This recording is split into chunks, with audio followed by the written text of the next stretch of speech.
The focus has always been and it's going to continue to be, us and us getting better. Through watching that game, just, certain glaring plays that, kind of, it was the little things that kind of piled up and became the big things and ultimately, cost us the game. Just the minor details, the things that, we talk about that, we can fix and it's really on us. But credit to them, they made shots down the stretch and were able to get it done. It's definitely one that we really wanted, but we're just gonna learn from it and get better from it. One question I was curious about is that if someone had never seen Texas play at all this season, and you told them we will do well if we do this or this, what would that Just simply defend and rebound. I think when we're locked in on the defensive end and we're able to control the glass, we can control any game that we're pretty much playing in. So I feel like as long as we do those two things, everything else will take care of itself. So much of college basketball is about the postseason and returning. As a player, does it actually? I mean, is there a different energy? Once March comes and you start looking at postseason, does it just feel different? Yeah, growing up playing, this is the time you dream to be playing. March is the month you want to be playing in. Coming here, talking to coach ever since summertime, throughout the whole year with all the guys, the team, practice, everything. Has always been about March. Always been about this month, finishing the season strong and then going into postseason play and doing what we want to get done. So March is definitely a different feeling, a different month, but it's very exciting. How is it looser or tighter? You guys get nervous about it or just have fun? No, I don't think it's a nerves thing at all. I think it's just something that we're embracing, something that we're all looking forward to. You guys done a really good job of getting the free throw line. Some of these victories here lately. You and Andrew didn't get the free throw line against Baylor. Was it something they were doing? Is it something that you know? What was that? I know just for me, I wasn't as aggressive as I should have been trying to get downhill and get into the rim. Obviously, they have a good defense. They're one of the best teams in the conference, so they don't make that easy. But I know for me, I should have done a better job doing that for sure. Have you ever thought about just throughout your career that you played in like Allen Fieldhouse, or you played in the Cameron Indoor, you played in the Dean Dome, and now you're adding Allen Fieldhouse? Like, have you ever kind of realized that you played in all these different grand stages of college basketball? Yeah, sometimes just locker room talk or just anytime sitting back and reflecting, thinking about just the different places you played in, historic places, tough places to play. So, yeah, I guess I'm a bit well traveled in the college basketball arena area. And then kind of different. Do you still keep up with what's going on at Montgomery? Yeah, that's obviously a great program year in, year out. Kind of like a pride thing to say, I went there and definitely all the guys that came through. So I'm definitely always, trying to, if I can catch a game, I'll catch a game and just keep up with what they're doing. You seen what Dylan's done this year, and what are your kind of thoughts on his game? Yeah, no, Dylan's a great young player.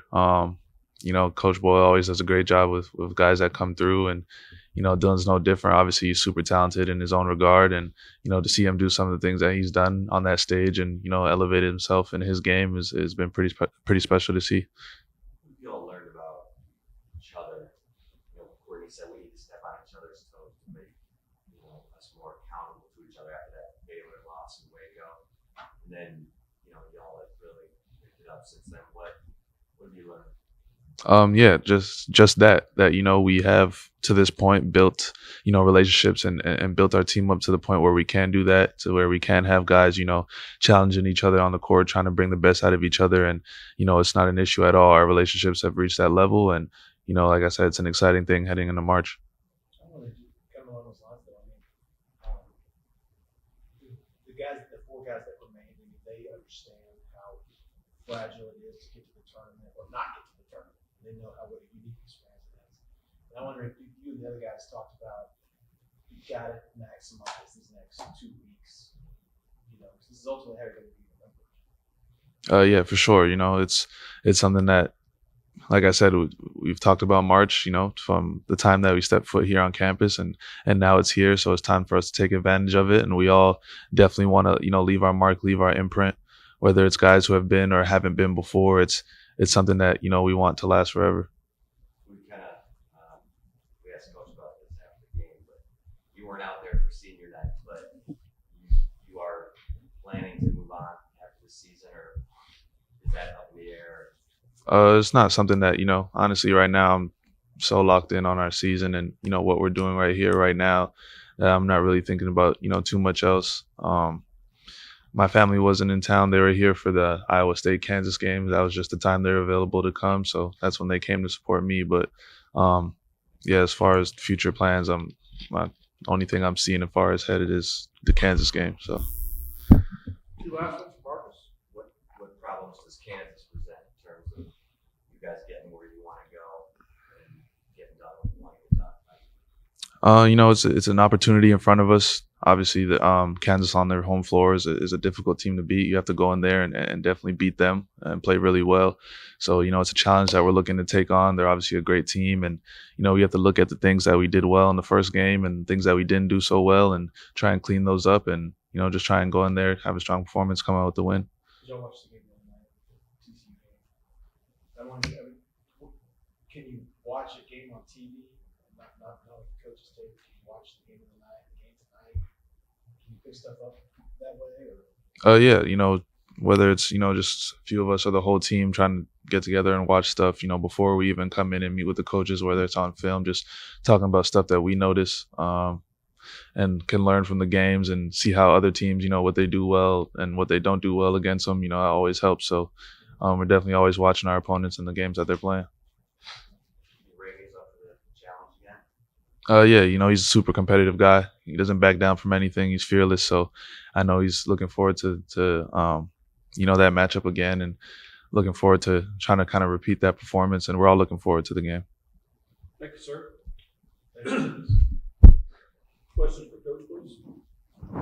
Good. I guess kind of looking at your class, what have you seen from both Ontario and Dylan throughout the course of this year? I guess since they signed in November, or how much attention did they pay to them? Yeah, we pay a lot of attention to them. Get a chance to watch them play almost every game, with everything being zoomed and videoed and stuff. I think the most impressive things are both guys are winning. Both the guys are still playing basketball at this time of year, and both guys still have a chance to win championships with their team. So I think above all, we encourage those guys to live where their feet are and to enjoy the season they're having right now. We don't talk much about next year or Texas or anything like that. It's those guys playing for Mount Vernon, playing for Kimball, and trying to win state championships. There's a guy you can't talk about in your class. Do you all anticipate adding 4, 5, 6? Do you all anticipate adding maybe another person to the guy you have committed to the class? Oh, yeah. It's 2022 portal. From the high school ranks, you also look searching there. Yeah, they'll be absolutely. There's unsigned players around the country right now that we're recruiting. Then there'll be waves of change, whether it's a coaching change or things pop up. Trying to think about this time last year is when we got here, and we were involved in some really good high school players at that time. So yeah, recruiting, you guys know this is just getting started. Do you have a sense of how many of these guys are tonight? No, we got great open dialogue with these guys. We started the journey early on by just talking about this whole super senior deal. We know that Jace and Creative can't play college basketball as it sits today. I mean, who knows, man? Maybe be some kind of other crazy thing that happens here down the stretch. But with those other guys, I feel like we're completely on the same page with them. We haven't talked about it a minute, nor will we talk about it a minute until this season ends. Speaking of portal, did you see what Huggins said about recruiting in the portal, and we talked about your team?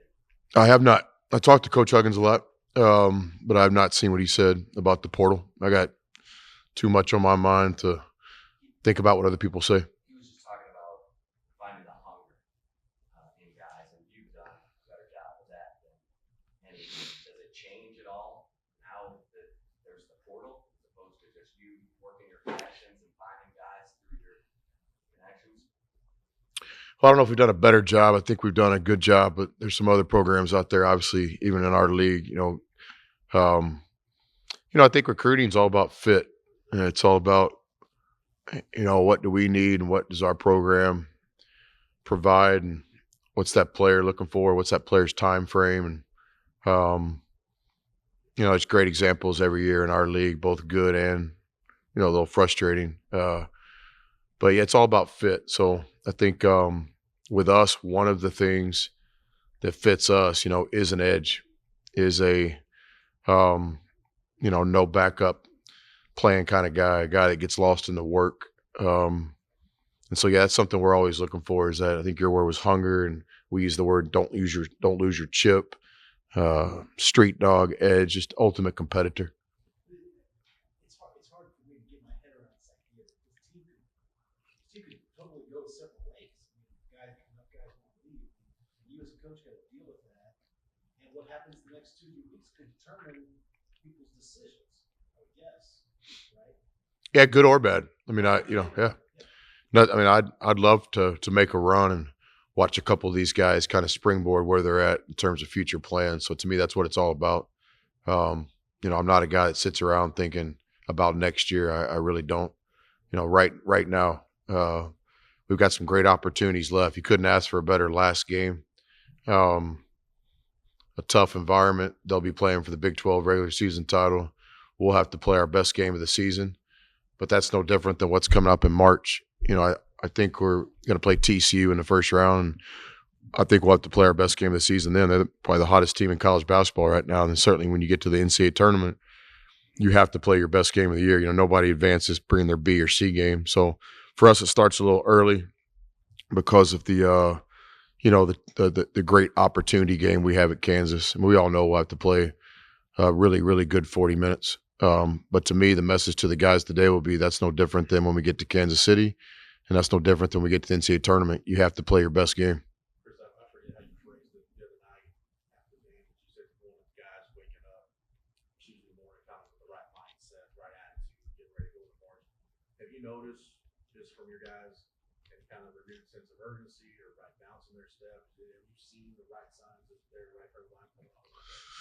Absolutely. These guys are great. For us, it started Monday night. We had a really active team text going on Monday night, and conversations and phone calls, and even a couple of face-to-face meetings. We felt like we left some stuff on the court against Baylor. That's frustrating. Give them credit. I think they're one of the best teams in the country. We had to play really, really well. It's a tie game with 5 minutes left. You guys were there. We get 3 or 4 shots right around the basket. You guys were there. On the other end, they hit some tough shots. Give them credit. So, but yeah, for us, our kind of, I don't know if I can call it bounce back because we try not to get too high or too low. The next step in the process for us was to recover pretty quickly from that home loss, and I thought we did. Tuesday was an off day. And so, yeah, these guys have been great. We haven't had much of a hangover around here. We've been popped around a few times like everybody has at this level, especially in our league. But the guys do a great job persevering and bouncing back. That's why a lot of internal optimism right now in our program that, we feel like we're primed and ready. We're looking forward to Saturday, even though we know it's going to be very, very difficult. We get it. We understand where we're going and who we're playing and what's up in the air this game. We beat Kansas earlier in the year, and we just got to turn into a 40-minute game. It's going to be really difficult. And I think Kansas, just like Baylor, is a Final Four contender. And, we'd like to play with those teams. It's our next opportunity. You said earlier, some of Marcus's stuff is self-inflicted. When he attacks the basket like he did against TCU, like Timmy did against West Virginia. I mean, do you have to whip those guys to do that, or are they figuring it out more and more? I mean, obviously Baylor didn't, Jones and Carter didn't get to the free throw line, but how are you seeing that develop, that mindset of we have to attack and get inside and get the free throw line? Yeah, I think Marcus's heart and mind are always in the right spot. I mean, the guy on the other bench has something to do with this too. Baylor guarded us in a certain way where we needed to hit some 3-point shots to win that game. We got the looks. We didn't make shots. You think about it, in the last 5 minutes, we got to the rim. We got to the paint, and they just had some great plays. They blocked a shot, they got a deflection, maybe a questionable call in there, but you got to make your own fate. So, but I don't think there's ever a time where Marcus doesn't understand where he's trying to get. I think, you just got to understand that the other team's got a little something to do with that too. If people are going to pack 5 in the lane, then, we can sit here and talk all we want about downhill and all that. You got to make some shots. Your last ones for coach, kind of along those. You mentioned, I think, on Monday that you like the shots, they just didn't fall in. But what can you do at this point of the year to try and help with that? Either kind of speed things up or just practice get more shots up. Like, is there anything you can really do to help alleviate that issue? Oh, you stay the course. Those guys make 300-400 threes a day, depending on what day it is. And, they're committed to quality shots in terms of game speed, game reps, and then quantity shots. We got a lot of guys that get there and just shoot shot after shot. So we got really good shooters. You stay committed to the fundamentals, the footwork, the balance, the eyes, the follow through. There's a way to shoot a basketball, and you got to be disciplined enough to do it every single time. We got really good shooting on this year's team. We'll see what happens in March, but you stay the course. I think other areas of the game, maybe valuing each possession a little bit more than we do. I ask the guys all the time, here's 3 mistakes that happened in the first 5 minutes of the game. Do you guys think that these are less important than the ones that happened in the last 5 minutes? If you do, you don't know how to win. So there's a certain amount of possessions in a game. There's 10 4-minute games. There's the start of the game. There's the end of the first half, the start of the second half, and there's some segments in the game, and all of them are just really valuable. So, to maybe overcome a night where we're not shooting the ball great, can we get another deflection? Can we get another steal? Can we make that front end of that 1-on-1? So I think above all, just an urgency and understanding that, when you get to March, every single possession matters. And we talk about that with our team from the very first game. It's why you guys see me sometimes in a non-conference where, we're up 25 at half, and I'm really frustrated at the end of the first half. We come out in the second half and have to burn a timeout. It's because we're preparing for March. And in March, every possession values. You play the game, not the scoreboard. And so I think the other night, yes, we got to make some shots, but there was a way to win that game as well. I mean, you as talented as we are, we can go out and win a game and not hit a jump shot. It makes our margin for error a lot more difficult, but there's a way to do it. And certainly in the tournament, if you're going to make a run, you can't, rely on one part of your game. And so I think that's a big part of this week in practice and this Kansas opportunity game is to just keep trying to embrace the idea that every possession matters. What do you like most about this team right now? I think they're together. They're really connected. There's 11 players on the active roster right now. And, I think we've got 2 of the best guys in college basketball with Tristan and Avery, guys that aren't necessarily in the rotation right now, but 2 guys that absolutely are ready if called upon. You guys understand how much confidence I have in Avery Benson to play possessions in March. He's ready. And then Tristan's done a great job this year too. So, we've got those 2 guys that are really important. There's some teams around the country right now that'll beat themselves, and we will not be one of those teams. If you're going to beat Texas in March, you're going to have to beat us. We're not going to beat ourselves. Then the 9 guys that are kind of in the rotation right now, I think are really connected. We're a together group. You can sense that after victories. You can sense that after, defeats. And it's just a connected group right now. I think we've given ourselves a chance. I told the guys the very first team meeting we had this year, I talked to the guys about Bill Walsh, the Hall of Fame NFL coach that was one of the first guys that kind of wrote a book on competition and coaching, obviously explaining to the guys, this was before the internet. They look at me like I'm a dinosaur, but just, explaining to the guys this was a world before you could just Google things and stuff. And so when Coach Walsh wrote that book, we all ran to the bookstore and got it. And one of the things he said in the book, and I might be off a little bit on the details because it's been a while, but, there's basically X amount of teams that start every NFL season, call it 30 or whatever. And there's only 4 or 5 that really have a chance to win the Super Bowl on the first day of training camp because the other 25 or 26, regardless of talent, will beat themselves. And I don't think this Texas team, our team, is going to beat themselves. We are connected right now. We're together. The guys care about each other. Jones doesn't care if he scores 22 or 2. CB doesn't care if he gets 1 rebound or 12. They just want to win. And that's exactly where we need to be this time of year, where it's all about winning. Now we need CB to get 10 rebounds, and we need Jones to score 15, 16 points. But I think you guys understand my point. The guys are really playing for each other right now. It's a connected group, and that's probably the thing I'm most pleased about. Brian, not to put anything on one guy, but to win Saturday, to win next week, to win in the field of 68, does Courtney Ramey have to play all defense or just another level? Yeah, and all of them are. We're all going to have to find another level to win in March. That's what March is. So, I think for Ramey, it's never been about his scoring because we're on this talented kind of deep team. I think, if I visualize us playing our best, I do think, all 5 starters get to double figures. And I think you take what the game does. Is it going to be a 12-point game for Ramey, or is it going to be 22? The same could be said for all of our top players. But I think the non-negotiables with Ramey, you asked the question, so I'll answer it. I think he's got to get 5 or 6 rebounds a game. I think he's got to find a way to get 3, 4, 5 assists a game. I think he's got to play great defense. I think he's got to have rim protection. He's got to block a shot and take a charge. And I think he's got to play with great poise and passion and enthusiasm. I don't think he can let the last play dictate the next play, both positive or negative. So, it's not to put all the weight of the world on Ramey's shoulders. I'd say the same thing about every one of our players. We're going to play 9 guys against Kansas. All 9 are going to have to bring their A game.